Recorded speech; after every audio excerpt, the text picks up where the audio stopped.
খুন করতে করতে এমনও করেছেন, লাশ গুম করতে উড়াতাড়া করে ট্রাকের উপর একটার পর একটা লাশ ছুঁড়ে মেরেছেন, স্তব্ধতা লাশের উপর পেট্রোল ছিটিয়ে আগুন ধরিয়ে দিয়েছে। কোথায় ছিল আপনাদের মানবিক সত্তাটুকু?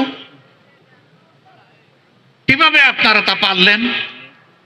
এই নির্দেশ দিলেন, এই গণহত্যা সংগঠিত করলেন, ইন্টারনেট বন্ধ করে দিয়ে যাদেরকে লাশ করেছিলেন তাদের লাশগুলা গুম করলেন।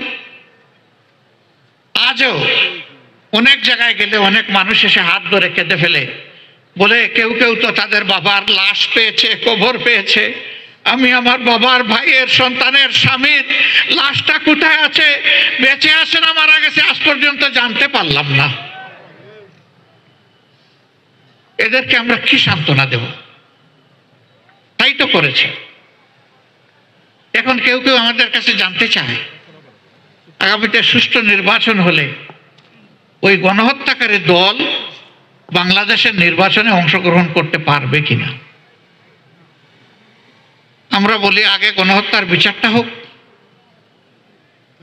ক্ষতিগ্রস্ত লোকেরা আগে তাদের ইনসাফটা পাক, তারপরে তারাই রায় দিবে যে উনারা এই দেশে রাজনীতি করার অধিকার রাখেন কিনা। রাজনীতির নাম যদি গণহত্যা হয় তাহলে এমন দল বাংলাদেশের জনগণ বরদাস্ত করবে না।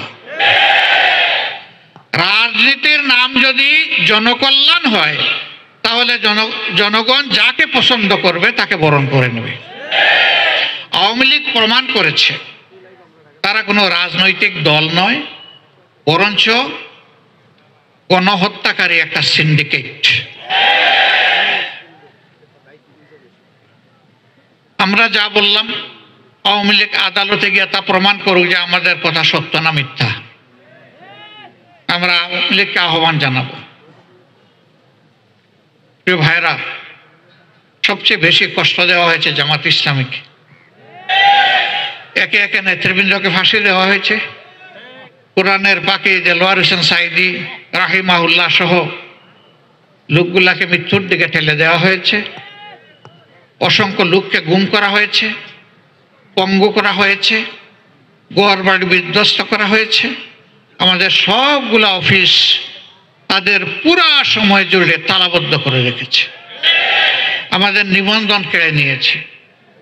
শেষ পর্যন্ত দিশাহারা হয়ে তাদের রাজনৈতিক আত্মহত্যার 4 দিন আগে আমাদেরকে নিষিদ্ধ করেছে। আল্লাহর দরবারে লাখো শুকরিয়া।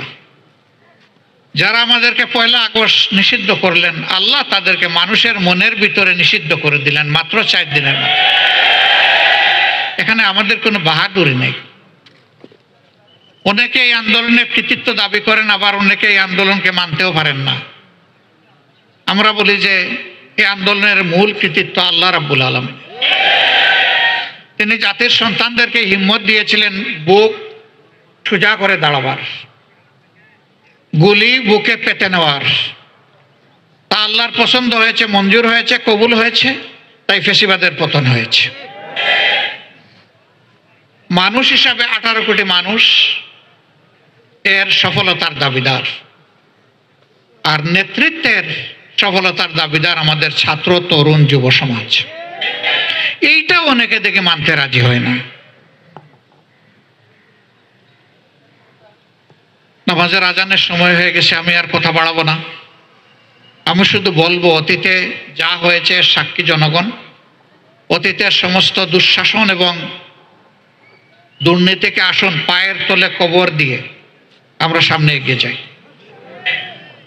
আমরা দল মত জাতি ধর্ম নির্বিশেষে একটা ইনসাফের বাংলাদেশ গড়ে তুলি, একটা মানবিক বাংলাদেশ গড়ে তুলি।